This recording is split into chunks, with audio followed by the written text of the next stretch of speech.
It's time for the Rick Smith Show. Now, here is the voice of the working class, Rick Smith.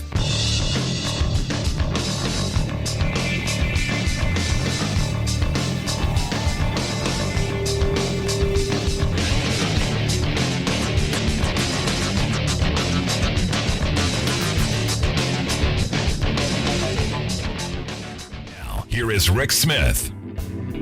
So over the weekend, I keep seeing stories. Got to keep Trump off the ballot. We're going to use Section 3 of Article 14 or the 14th Amendment. And I'm going, why? Why is it that Democrats feel the need to save the Republican Party? Why is it? Same thing when they did when they threw Marjorie Trainwreck Green off of her committee. Look, I said then, and I'll say it again, the dumbest thing Democrats ever did, taking her off the Education Committee. Because like I said, the thing she said earlier, how many taxes did they pay during the Ice Age? How did government melt the Ice Age? What? You can't be that stupid. And I said, look, keep her on the Education Committee so that you can point to her and go, we need more education funding. Exhibit A. Look at how dumb this woman is. You'd get your education funding. But no. Democrats have to feel the need to go and save the day from people like Green or people like Trump. I got to tell you, I think the only person Biden can beat in a general is Trump. So don't wish him away. But here to share some thoughts on the savior. I've asked our good friend Joe Walsh to come share some thoughts. Former Illinois Congressman, 2020 Republican presidential candidate, also host of White Flag with Joe Walsh podcast. You can find that wherever you get your favorite podcast. Joe, thanks for taking time for us. Rick, it's been too long. Good to be with you, brother. So what do you make of this? I mean, I'm frustrated that the Democrats keep trying to find a way to keep Trump off the ballot because, and I'm going to take a lot of flack for this, and I probably should. But I got to tell you, I think the only person that Biden beats is Trump.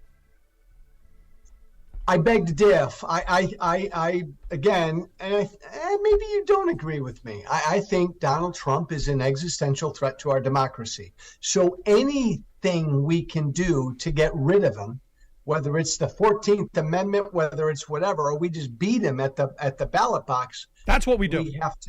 We have to do. I think the 14th Amendment thing is pie in the sky stuff. I don't think that's going to happen. But man, Rick, you look at every possible thing we can do to keep him from A, being the Republican nominee, and then B, getting elected. See, I see it this way. Democrats need to have this need to save the Republican Party. Trump is the Republicans' problem right now. If they want to go and pursue the 14th Amendment, good on them. Let them do that. But I just don't see Democrats that they should be jumping in that. The place to beat Donald Trump, in my view, is at the polls. You go, you organize, you get people excited to vote, and you beat this guy at the polls. Because if you do any gimmickry, I think you have more chaos on the other side. Well, I agree with you on this, Rick. We all got to stop hoping, wishing, and praying that something else is going to happen. I was on George Stephanopoulos over the weekend.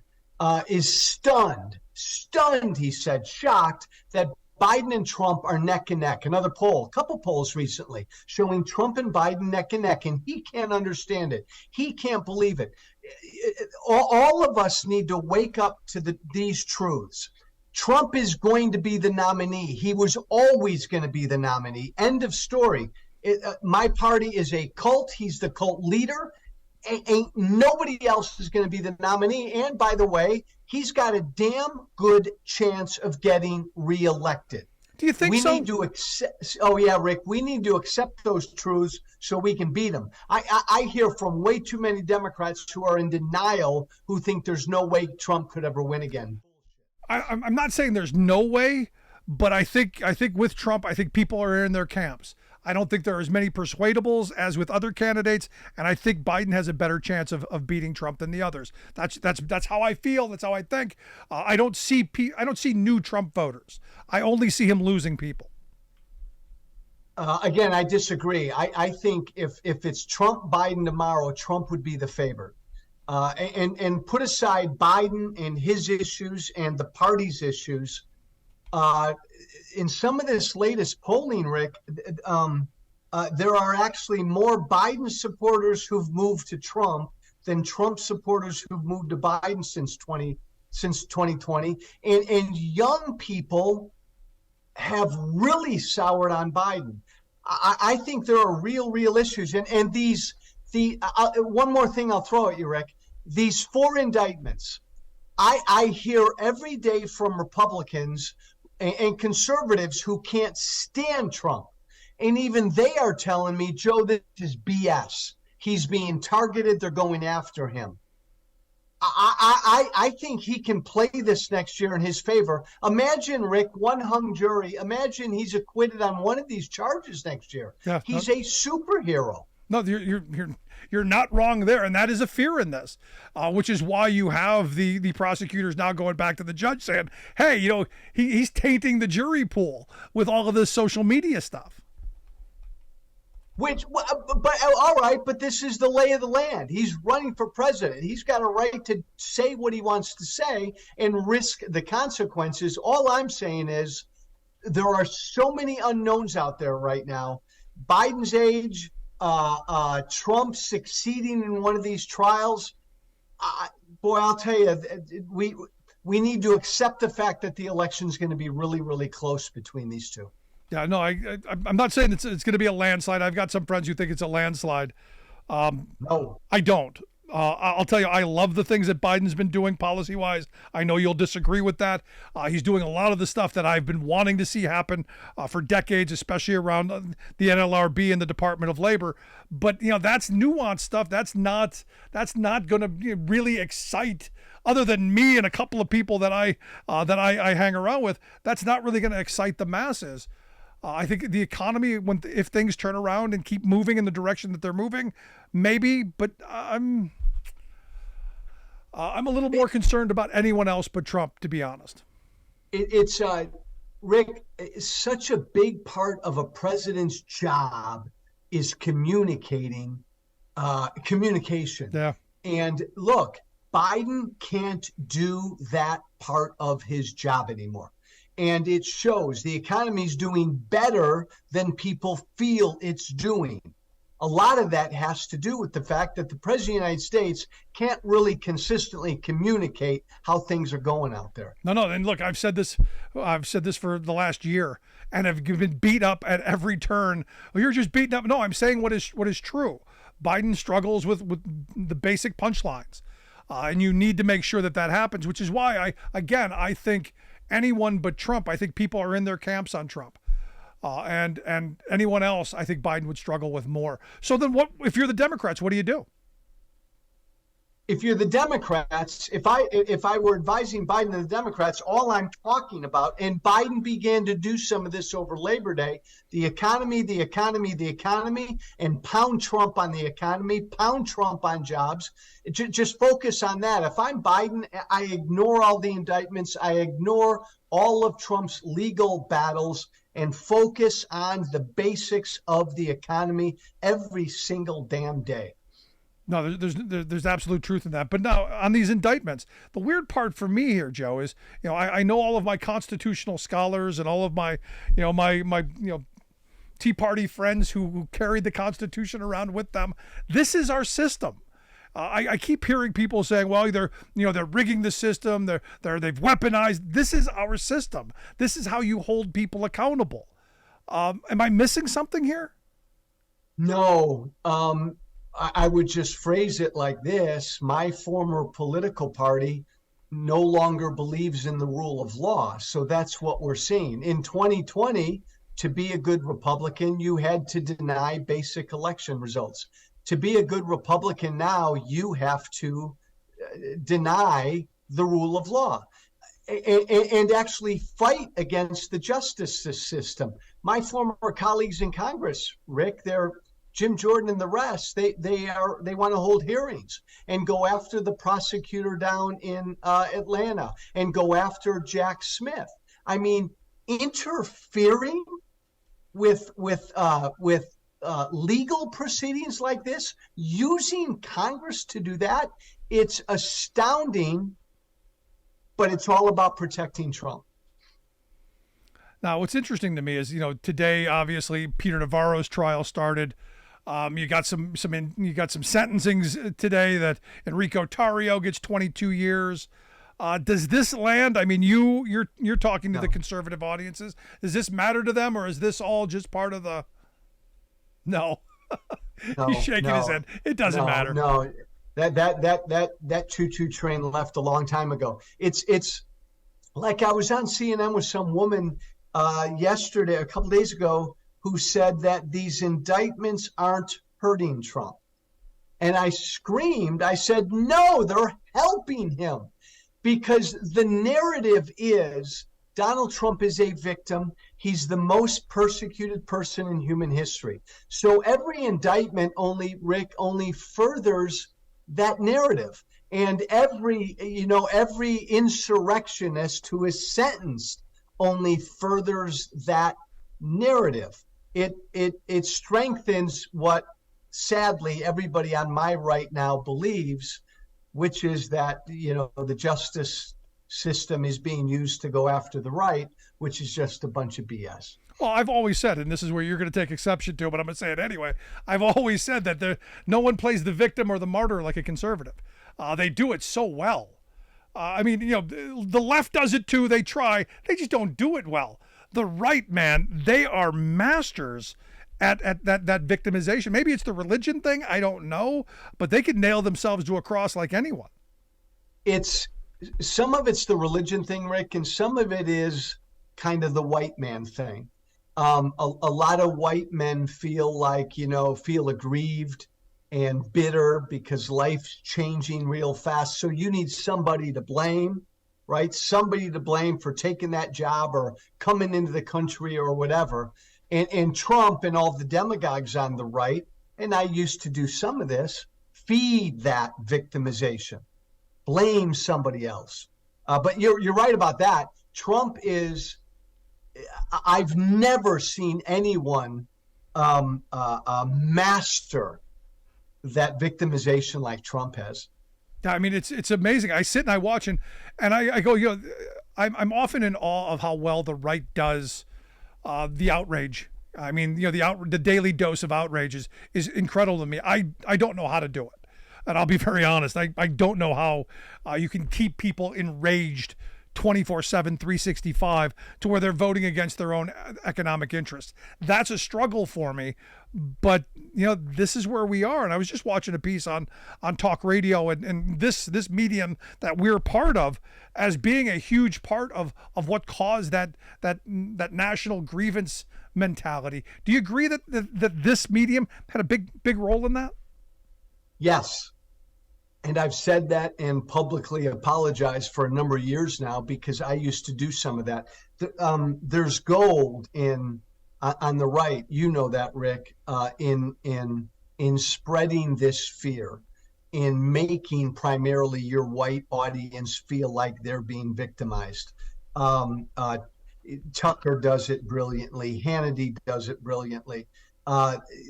The more outraged and inflamed you can make your audience feel on the right, man, the way better you'll do ratings wise. Yeah, no, I saw Obama's gay again, and I saw, what was the other thing that popped up that I'm going, where is this stuff coming from? Oh, yeah, it's coming from Tucker and the outrage machine.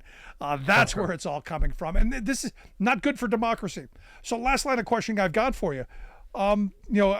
We have a little bit varying different opinion on the Trump thing. I think he has to be beat at the polls. I think it has to be a sound beating. I think it has to be something that the country reclaims. But do you see any way that he's going to be held off the ballot? I don't think Democrats are going to be able to do it. I think it has to come from within the Republican Party. But do you see any way he's not the nominee? If a heart attack kills him, or a jail cell puts him away forever, that's it. And even the jail cell he can run. Rick, I'm shaky. He can run from jail. Debs did, back 100 years ago. So yeah, he could. No, but a heart attack that felled him would definitely do it. But no, this is, Rick, 2.5 years ago, he led a violent attempt to overthrow an American election, and he's stronger now than he's ever been in that party. So nothing can break his connection with the voters of that party. He's going to be the nominee, And your audience needs to wake up to the fact that right now, I think he's a better than 50-50 chance of beating Biden head on in the polls. Wow. I put it at 50-50. You're saying better than. And you're right. Yes. People listening have got to wake up and understand what that means. Because and do it again, Rick, and do it again. I'm so tired of this bull crap that you're not enthused about Biden. Who gives a damn how old Biden is? Donald Trump would end our democracy. I don't give a damn how old Biden is. We have to do what we did in 20, where the Rick Smiths and the Joe Walshes of the world lock arms again, and we demand everybody go vote. Because if we don't do that, all of us again, Trump will win. And it will be ugly because he said his only agenda is retribution. Yes. And we've seen what that looks like because that was the House Republicans' only agenda once they took control of the House, and look at how well they're doing. No, excellent point. But Joe, as always, appreciate the time. You got to come back again real soon. Love the enthusiasm. Love you, Rick Smith. Love you. Thank you, brother. Our good friend Joe Walsh. We got to hear your thoughts. Email me, rick@thericksmithshow.com. Quick break. Right back with your thoughts. Stick around. Hey, this is Ken Casey from the Dropkick Murphys, and you're listening to The Rick Smith Show. From the steel mills of Pennsylvania, to the auto factories of Michigan, to the modern makers movement, manufacturing makes our nation great. I'm Scott Paul, President of the Alliance for American Manufacturing. We bring business and labor together to advocate for policies that everyone can agree on. Together, we can strengthen manufacturing and create good-paying American jobs. Help us keep it made in America.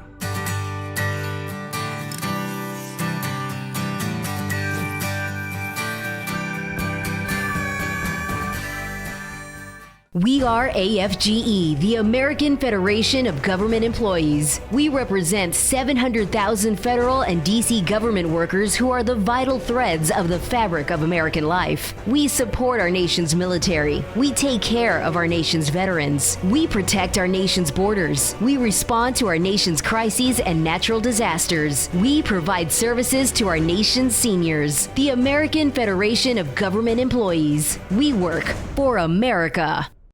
The old factory towns in America's heartland have been taking a beating.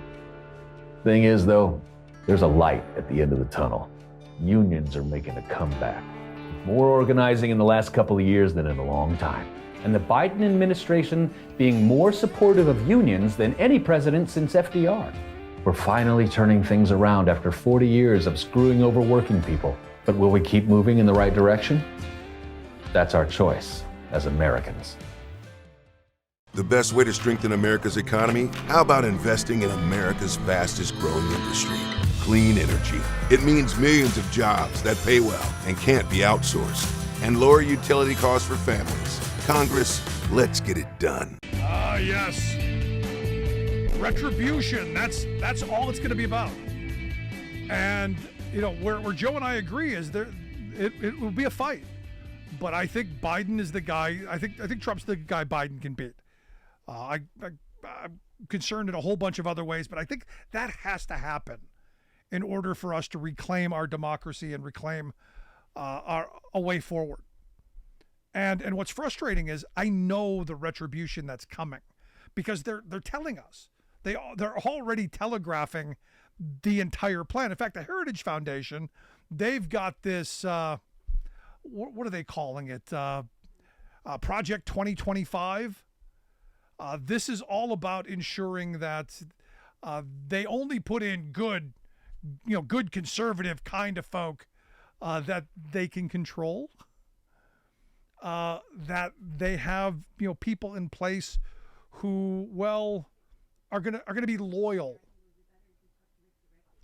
to Trump, and that's the part that's kind of scary. That it's no longer about good governance. They're going to go and they're going to destroy all the federal employment, and patronage will be great again. We're going to bring back the good old days where you've got to be loyal to to whichever party, which I am completely opposed to. But this is what they're already saying. And the Heritage Foundation's got a whole training scheme. They've got a whole vetting process. There's a whole bunch of stuff here that is going to, well, show your worthiness to help, well, bring back some of that retribution.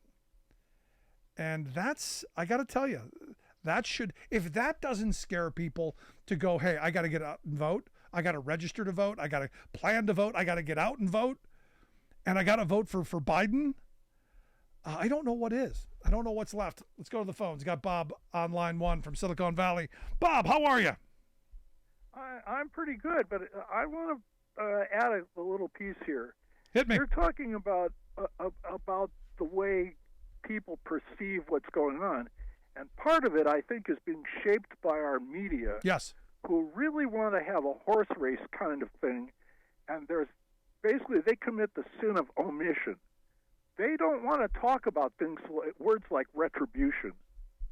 That becomes kind of one-sided. So they want to make it like more of a horse race, and they want to say, well, this side and that side, we're fair and balanced. Yeah, both sidesism. Yeah, and the trouble is there's the omissions go both ways, of course, much more on the Republican side in terms of the media not calling a spade. Or a criminal a criminal. Well, yeah, that's true. And or even talking about stuff, they commit the sin of omission almost all the time. And that's the thing that bothers me is, how do you find out what's been left out when you hear a report of some sort in the news? That's a good question. That's the problem. I haven't got a good answer for. I don't either. I think the more we dig in and the more we talk about things, the more we expose stuff, the better chance we've got. But ultimately, when someone tells us who they are, we should believe them. So when Trump tells me retribution is on his agenda, we should believe him. I agree. The problem is we have short memories, and if we hear that from 6 months ago or a year ago, we tend to forget it, even though he said it. And you're absolutely right. It's the point of, I guess you could say, the analysts in the media who say, remember he said this and then this and then this, and they tend not to want to talk about past history. They want to talk about the horse race, but not how it got there. No, it's all about the money. Thank you, Rick. I appreciate your bringing it up because you're one of the few people to do it. No, I think it's important. I appreciate the call, Bob. Thank you.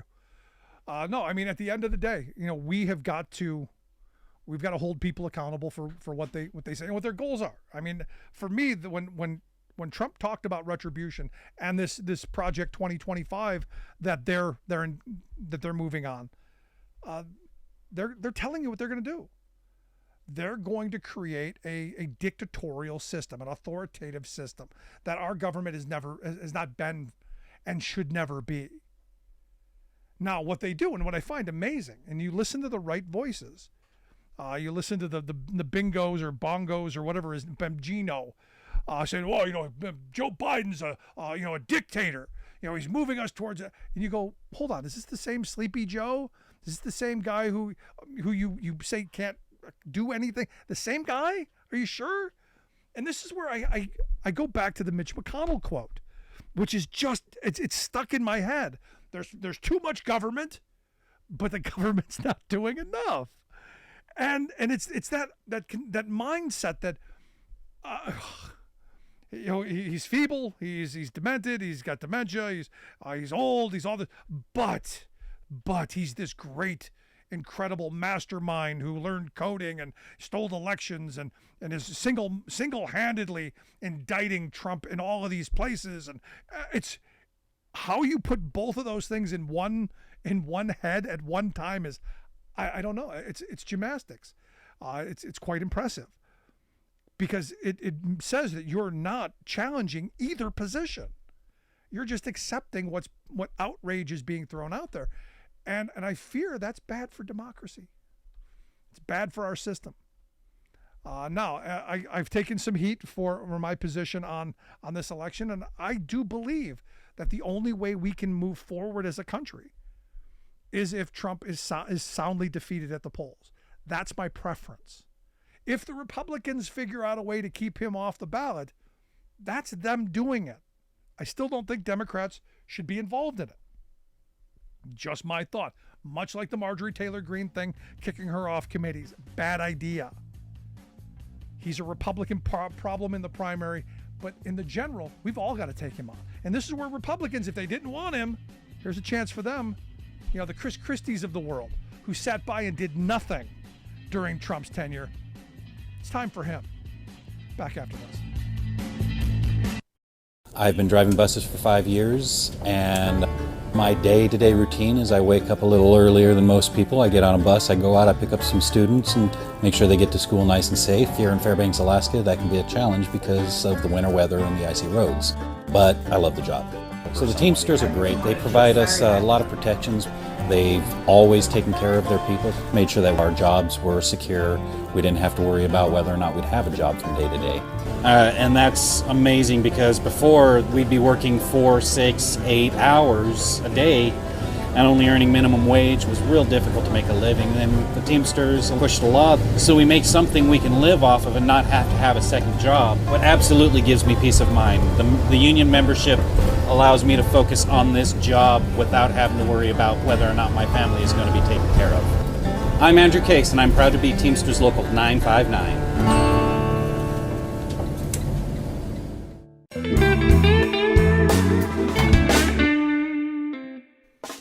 Before we close the program, we want to take a moment to thank our viewers and to share a little bit about why we do what we do. At the Rick Smith Show, we believe that media today is almost entirely controlled by corporate greed. So we have now 24-hour news channels. But instead of 24 hours of news, what we get is 1 hour repeated 24 times, and with tons of commercials creating obscene amounts of profits. Information once presented as a public service has now become a private commodity.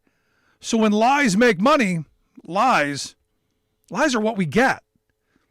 We get a corporate-controlled rage machine feeding us anger and hate, trying to convince us that our problems are right-left or red-blue, when they are and always have been up-down, the wealthiest 1% versus the rest of us. Our goal is to be an alternative to that machine, not as a news show with a fancy journalist out front, but as a talk show run by a union truck driver and a team of working-class heroes just like you. Everything we do, both what we get right and what we get wrong, is dedicated to advancing the interests of America's working families. No corporate ad buys, no think tanks, no focus groups, no talking points. We are media by working people, for working people. Thanks for tuning in. We'll see you back here next time.